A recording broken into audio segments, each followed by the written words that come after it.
it's that time of year again. My way too late and not so relevant list of the best films of 2022.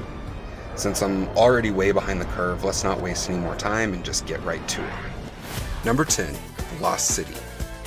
We need to call for help, get to the airport, and get out of here, and I am driving. Okay.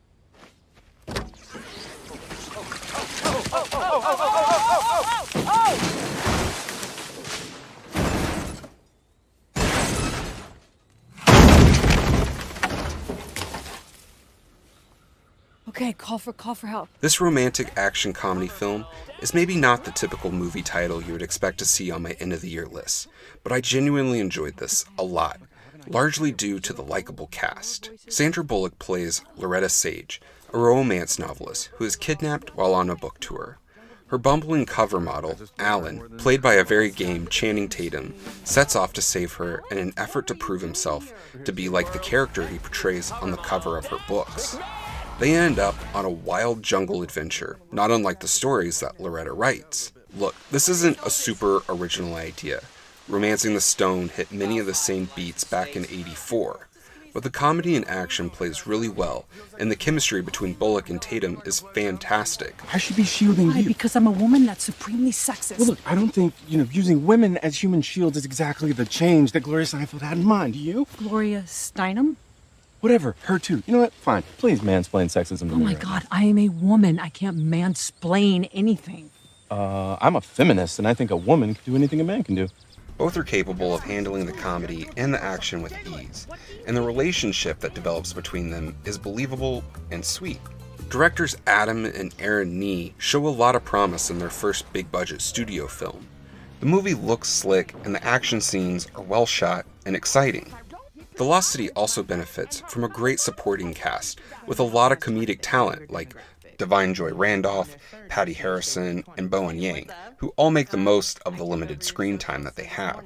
Daniel Radcliffe continues his string of oddball roles as the eccentric billionaire bad guy who kidnaps Loretta.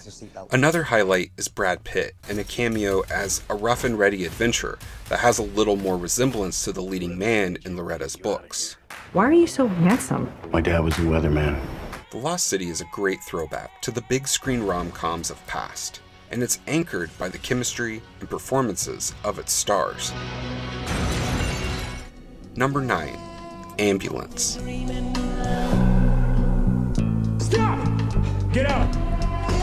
What do you want? Just gonna borrow it. I got a cop shot. I gotta get him to the hospital. I'm gonna need you to help us. Why don't you help us? Ambulance is another film that felt like a throwback to a different style of movie that just doesn't really get made as often today. I have to admit that I enjoy a large portion of Michael Bay's filmography. Bad Boys 1 and 2, The Rock, Armageddon, and Pain and Gain in particular. Michael Bay knows how to compose an image and has one of the most distinct styles of modern directors. Ambulance shows Bay's talents in the best way possible. Ambulance is based on a 2005 Danish film of the same name. Jake Gyllenhaal and Yahya Abdul-Mateen II star as adoptive brothers Danny and Will that hijack an ambulance carrying a severely wounded cop and an EMT worker after a botched bank robbery. Ambulance was made for just $40 million, which is a fraction of what most blockbusters cost to make these days. But the practical effects and innovative camera work make it look far from scaled down. Ambulance takes just a bit to get going, but once it does, the pacing and action is non-stop. The movie feels like it is fueled by cocaine, and nowhere is this more apparent than Jake Gyllenhaal's full-on manic performance as the bad brother Danny. We're the bad guys, Danny. No, we are not the bad guys. It is not that simple, Will. It is not that simple. We're not the bad guys. We're just the guys trying to get home. I will always admire Gyllenhaal's tendency to take on unconventional roles. Yahya Abdul-Mateen II gives a strong performance as well, exuding desperation, hesitation, and a lack of control. Eiza Gonzalez was a pleasant surprise as the kidnapped EMT Cam. Bay has always struggled a bit with the portrayal of women in his films, but Cam feels like a more balanced character, and his camera doesn't quite ogle her in the way that it has actresses in the past. In the end, she is the film's hero. Bay has never been accused of being a subtle filmmaker. His movies hit like the explosions that fill them. They are heavy on the patriotic imagery and the hero shots, but I do think, in Ambulance, that Bay is examining some of these long-held ideals that have characterized his films in the past. Will is forced to go through with this robbery because the VA does not help cover his wife's medical bills. The country and system that this guy believed in has screwed him over. One of the more intriguing aspects of Ambulance is how Bay has chose to film the numerous action scenes and the pivotal chase. The use of drones heightens the visual storytelling of Ambulance and puts you in the action in ways that I haven't really seen before. The drones are seamlessly integrated into the overall visual style of the film. They never feel like a gimmick or a cheap trick, but rather an integral part of the film's action. Ultimately, Ambulance is a stylistic and exciting action film, with some solid performances and a story that will keep you invested in the midst of the explosions and gunfire. Number 8. The Batman. Fear is a tool. But when that light hits the sky, it's not just a call, it's a warning. I have, in large part, felt pretty burned out on the superhero films of late, but a standalone Batman film will always get me into the theater. Matt Reeves' take on the character did not disappoint. This time around, we get the story of a young Bruce Wayne who is just starting out as the Batman and faces up against the mysterious Riddler who is targeting Gotham City's rich and powerful. It continues Christopher Nolan's more grounded approach on the character and world, and also introduces real-world ideas and imagery we have yet to see from a Batman film. The Batman captures the weirdness of someone choosing to dress up and fight crime as a bat. Robert Pattinson is outstanding with his damaged portrayal of a Bruce Wayne still grappling with the grief of his parents' death, and explores class and wealth dynamics through Bruce struggling to come to terms with his parents' legacy. This also brings in some interesting aspects of the comics. We get to see more of Batman's detective work, and he feels more vulnerable than ever.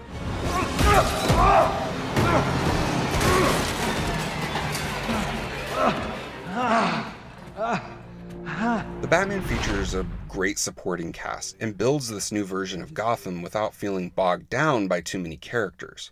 Jeffrey Wright is phenomenal as Lieutenant Gordon and has a great dynamic with Pattinson's Batman. The chemistry is also great between Pattinson and Zoe Kravitz as dangerous and alluring Catwoman. Batman hasn't been this sexy in a long time. Come on, Vengeance. Just don't make any moves without me, understand? It's a little more dangerous than you know.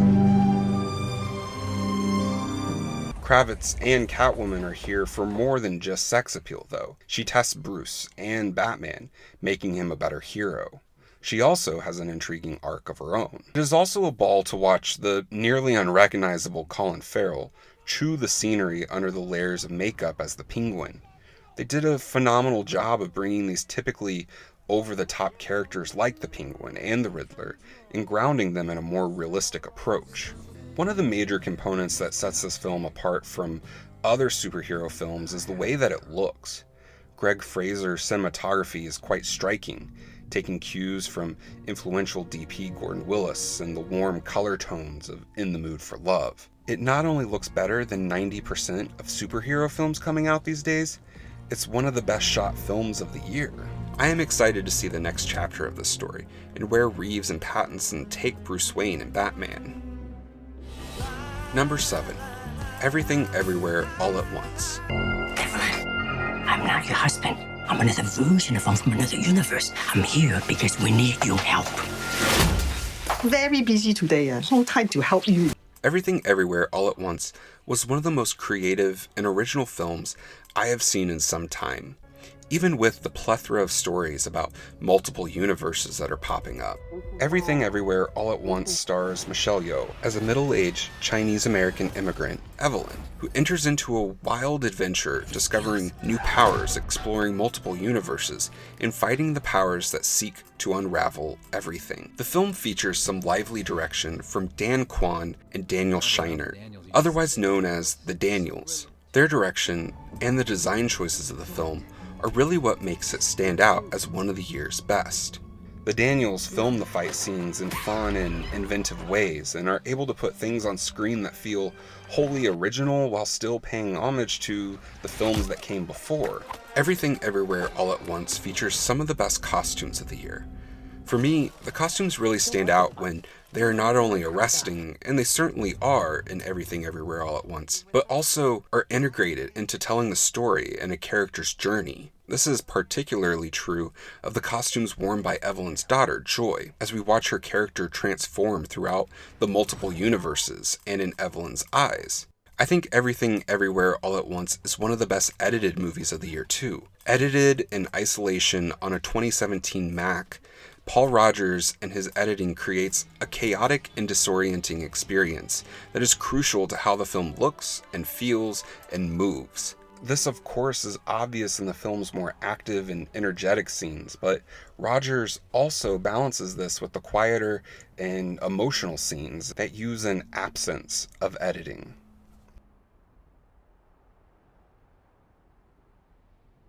Even with all of the out-of-control elements in Everything Everywhere All at Once, the story is grounded by an emotional core that makes the film more than just a spectacle.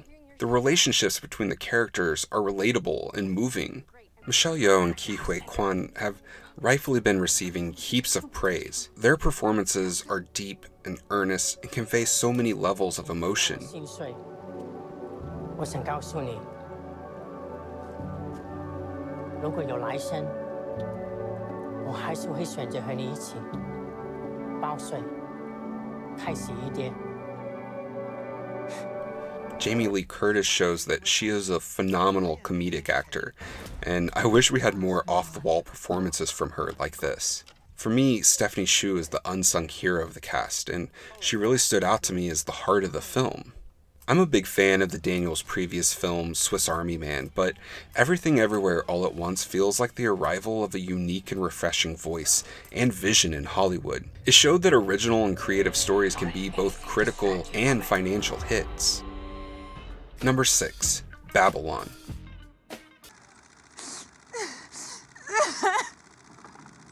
Cut. Hiya, I'm Nellie Leroy. Damien Chazelle's Babylon has been a divisive movie. People either seem to love it or hate it. I guess I'm in the love it camp. Babylon details the rise and fall of multiple people in Hollywood around the dawn of talkies. This isn't Singing in the Rain, though. Babylon sets out to show the darker side of Hollywood and the way people lose themselves when chasing a dream. Babylon sets the stage with a massive blowout party at a producer's mansion in the hills, full of music, drugs, and sex. Chazelle's direction is great as he stages this opulent party, and later he does a great job of capturing the frantic energy of the multiple movie sets. The film is over 3 hours long, but doesn't feel like it due to the cocaine-fueled pacing. The opening party is where we meet our principal characters, as well as the plethora of minor characters that color this world. Each one is complex and important to the themes of the story. There's Manny, a Mexican immigrant working as a gopher for the producer. He's played by newcomer Diego Calva. Margot Robbie's Nellie Leroy, the girl who comes to Hollywood with dreams of making it big. And the aging leading man with the dimming star, Jack Conrad, played by Brad Pitt. Babylon truly features an ensemble cast, and each actor does a fabulous job of bringing their character to life in memorable ways. Babylon is energized with Linus Sandgren's lush photography and the detailed production design from Florencia Martin and Anthony Carlino. Justin Hurwitz provides another jazz-infused score for Chazelle that I think is one of the year's best. It weaves into the film organically through one of the film's characters, jazz trumpeter Sidney Palmer, played by Jovan Adepo. Sidney is more of a minor character in the film, but he has one pivotal scene that really left an impression on me. At times, I think the film tries a bit too hard to be shocking and vulgar with some of the things at the opening party, even if they are based around real events. Other times it works, like when Manny follows Tobey Maguire's eccentric gangster into an underground club, in a scene that plays out like a journey through the circles of hell. Welcome to the asshole of Los Angeles. Overall, I admire the ambition and technical execution of the film, and connected with the characters and their journeys. Number 5. Top Gun Maverick. Only man to shoot down 3 enemy planes in the last 40 years. Yet you can't get a promotion, you won't retire. Despite your best efforts, you refuse to die. You should be at least a 2-star admiral by now. Yet here you are. Captain. What is that? It's one of life's mysteries, sir. The moment the film opened with Harold Faltermeyer's theme, the nostalgia came flooding back. And then Kenny Loggins' Danger Zone kicked in. I don't think I stopped smiling from ear to ear. Top Gun Maverick was an absolute blast. For those living under a rock, Top Gun Maverick is the sequel to the much-revered 1986 Tony Scott film, Top Gun. The movie follows Pete Maverick Mitchell, played again by Tom Cruise, as he navigates his role as a flight instructor and mentor to a new generation of pilots. The movie does rely heavily on your knowledge and feelings for the original, but there is enough here for this film to stand on its own. Director Joseph Kosinski alludes to the original film in clever ways with visual cues and sequences. The elements that are borrowed from the first film weave in organically with the new story, though. Claudio Miranda's cinematography pays homage to the classic orange glow that is synonymous with Tony Scott films, but takes it to another level with the stunning and breathtaking aerial sequences that put you in the cockpit with the pilots. The sound design also expertly adds to this effect.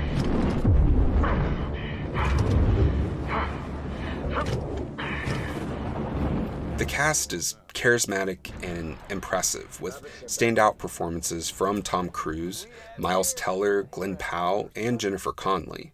The romantic relationship between Maverick and Jennifer Connelly's Penny Benjamin feels authentic and unforced. The chemistry between Cruise and Teller, who plays the son of Maverick's former wingman Goose, is particularly memorable.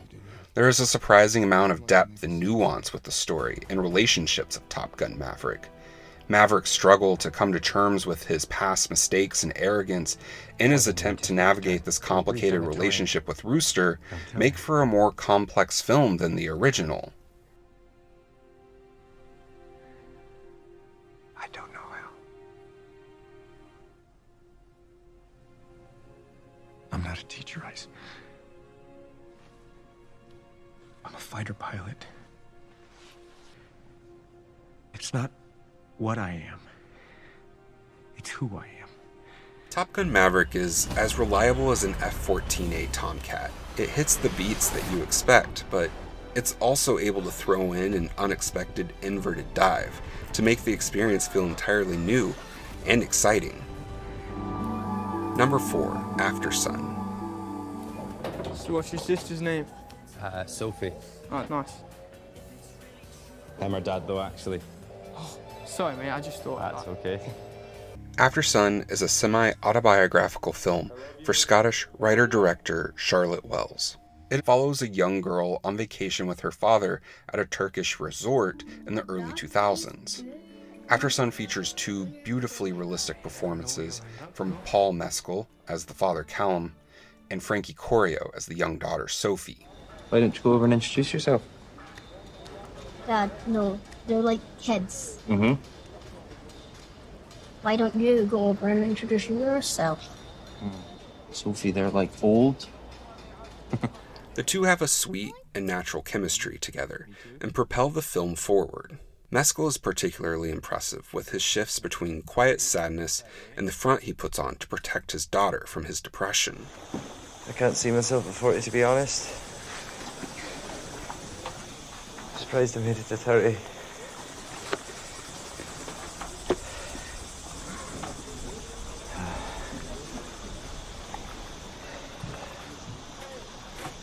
Aftersun is more contemplative than plot-driven. The story plays out in the form of a memory as we see an older Sophie watching footage of the trip that was shot on a mini DV camera. She seems honed in on the footage of her father and trying to come to terms with things she didn't realize at the time of the vacation. There is a sense of danger that hangs over the entire film, a sense of loss. Nothing traumatic explicitly happens during the vacation, but the father and daughter seem to be walking a tightrope toward an inevitable tragedy. Wells and her creative collaborators do a tremendous job of creating a mood and sense of place in Aftersun. Gregory Oak's camera work is fluid and weaves in elements of home video. The color grading is a bit faded, like the resort they're staying at and the memories that Sophie is revisiting. Composer Oliver Coates created a beautiful ambient score that is reflective and intimate. The use of environmental sounds, like waves crashing on the beach, add a texture to the score that builds on the dreamlike qualities of the film that creates a sense of memory. There is a key scene towards the end of the film, the climax of sorts, where the editing and music are woven together in an incredibly effective way.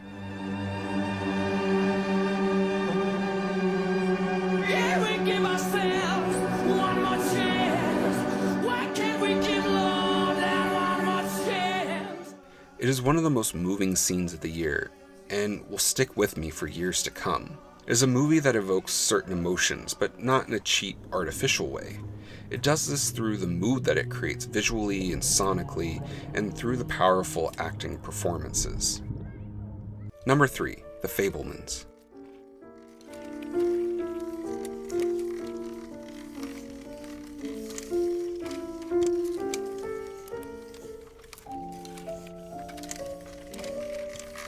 Movies about movies. I sure do love them. Steven Spielberg's The Fabelmans is definitely that.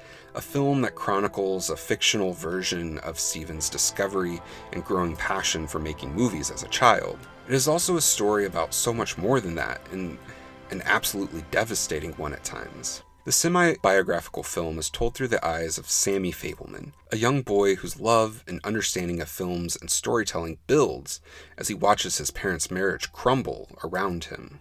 The effects of Spielberg's parents' divorce has worked its way into his films in various forms from the beginning of his career. Here it becomes the focal point, as he examines the friction between his artistic mother and science-minded father, two forces that have also influenced his storytelling.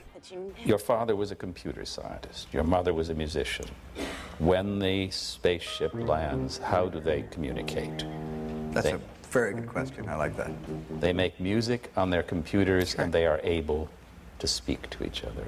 And you see, I'd love to say, I intended that, and I realized that was my mother and father, but not until this moment. The Fabelmans is a highly personal film for Spielberg, and is maybe not as flashy as some of his blockbuster popcorn films of the past, but it is still beautifully shot, framed, and staged, while being an intimate family drama. Spielberg is able to get some outstanding performances from his actors.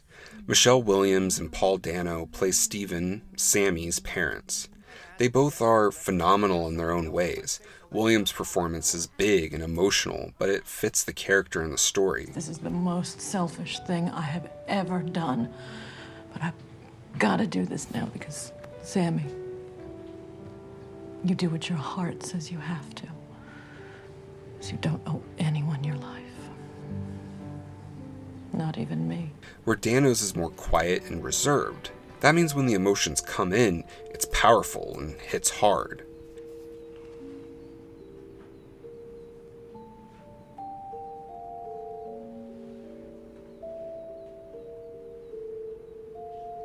Spielberg also continues his streak of directing young actors into incredible performances. The Fabelmans hinges on young Gabriel LaBelle, and he certainly delivers. Sammy is an observer, committing the events and moments of his life to his memory. LaBelle is able to convey this studied observation with subtle movements of his face and eyes. Spielberg often finds focus on the eyes of Sammy, lit by the movie screens and projectors that lit the same fire that drives him. Getting to see behind the scenes of the Wonder Kid greatness of Spielberg feels special. I couldn't wipe the grin from my face during the scenes where he's shooting films with friends and the ending that features a special cameo from another famous director. The moments that focus on the filmmaking are great, but it's really the family dynamics that truly make the film memorable. Number 2, The Banshees of Inisherin. What's it called? Your tune? The Banshees of Inisherin, I was thinking. But there are no Banshees on Inisherin. I know, I just like the double SH sounds. Right. Yeah, maybe they're Banshees too. I just don't think that they scream to portend death anymore. I think they just sit back, amused, and observe. The Banshees of Inisherin is a melancholy masterpiece. It features two great performances from Colin Farrell and Brendan Gleeson as they team up with writer-director Martin McDonagh for a second go-round of his dark sense of humor. Set on a small island off the coast of Ireland, it tells the story of two close friends, Pádraic and Colm, who find themselves in a troubling spot when Colm unexpectedly decides to end their friendship for no reason. Banshees balances McDonagh's dark comedic sensibilities better than any of his other films.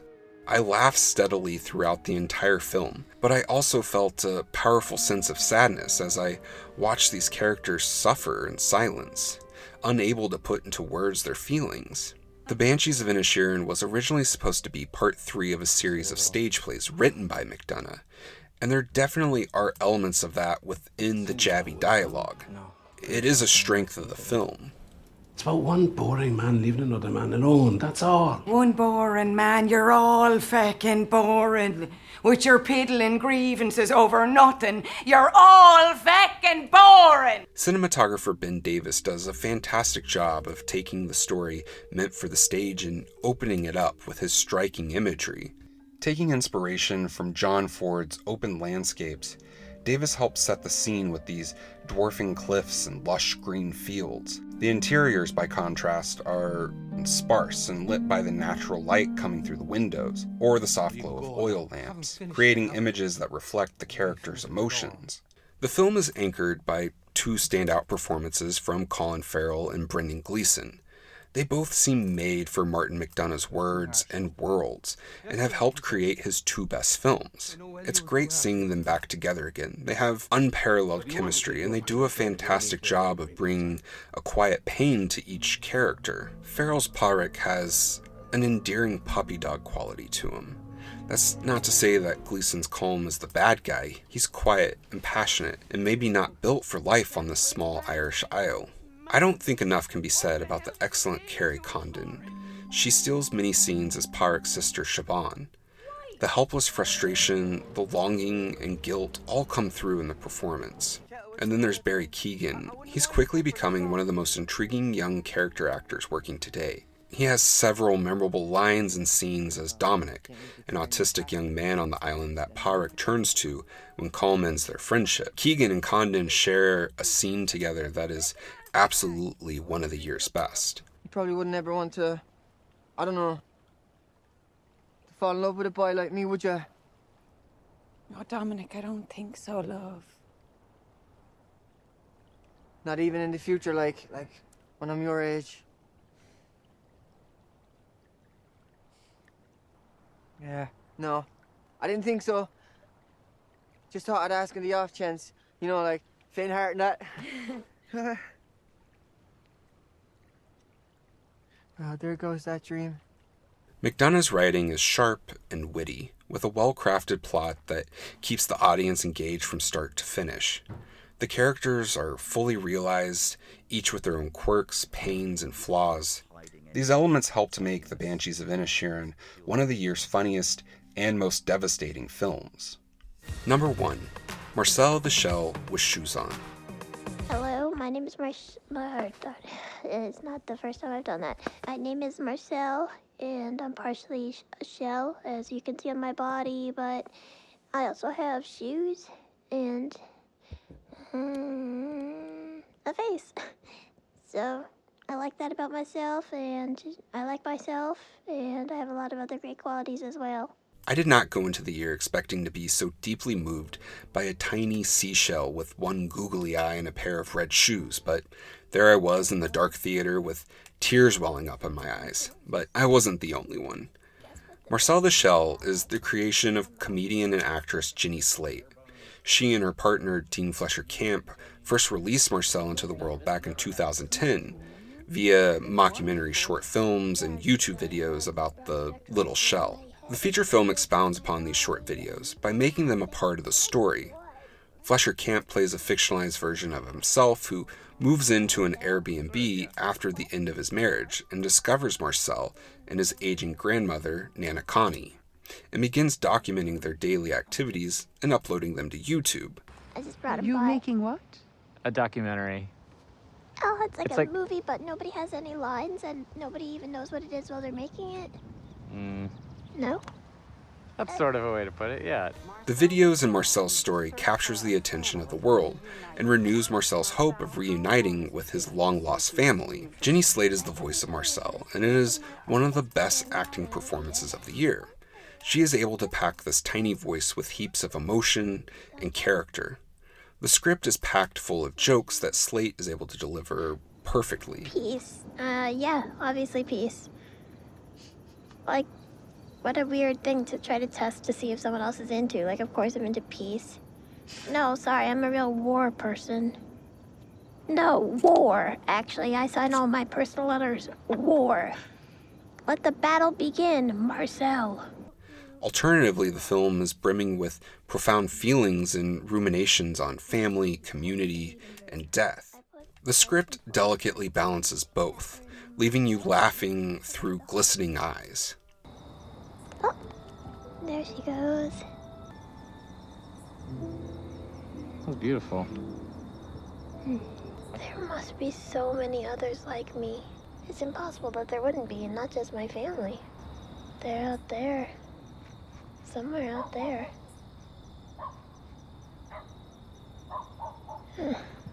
Every time I do this, that dog goes totally crazy.